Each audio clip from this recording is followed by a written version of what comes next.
गरुड़ पुराण की कथा आती है कि यमराज जी एक तोता को देख के हंस गए। तो तोता बोला कोई और हंस जाए तो बात बनेगी, यमराज हंस रहा है। तोते के मित्र थे गरुड़ जी, भगवान के वाहन। तो अपनी पहुंच लगाते हैं ना लोग, जब संकट में आते हैं तो अपनी पहुंच लगाते हैं, जैक लगाते हैं, हाथ पांव फड़ाते हैं। गरुड़ जी को कहा कि भैया तुम कैसे भी एक काम करवा दो। बोले क्या? ये यमराज जी मुझे देख के हंस गए हैं, मुझे लग रहा है अब मेरे जीवन के दिन 4 बचे हैं।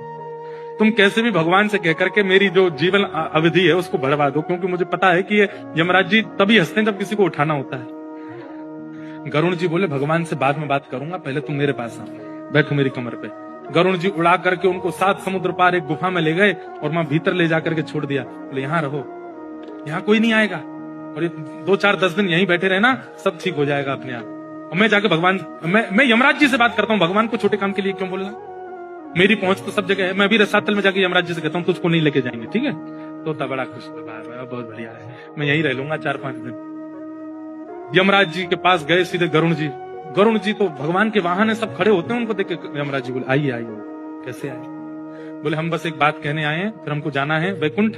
हमारा एक मित्र है तोता, वहां का, उसका ये नाम है। बोले अच्छा, तुम उसको देख के हंस गए थे परसों, क्यों हंसे थे? कोई योजना बन रही हो तो मत बनाना। अच्छा, उस वन के तोते के बारे में? बोले हाँ, मैं तो उसको देख के इसलिए हंस गया था, मैंने कि देखो कैसे कर्म की विधि, ये अभी यहाँ बैठा है और इसकी मृत्यु 7 समुद्र पार एक गुफा में बिल्ली के खाने से होगी, और मैं ये सोच के हंस रहा था कि ये 7 समुद्र पार पहुंचेगा कैसे। तभी यमराज जी बोले देखो देखो आ गया। पीछे देखा तो उस तोते की आत्मा आ रही थी, मर गया। गरुड़ जी बोले मैं ही छोड़ के आया था इसे। आप कौन से जन्म का अब भोग रहे हो आपको नहीं पता है भैया, वो नहीं टल सकती है। इसलिए प्रसन्न रहो, नाम जपो, कथा सुनो, खूब आनंद से रहो।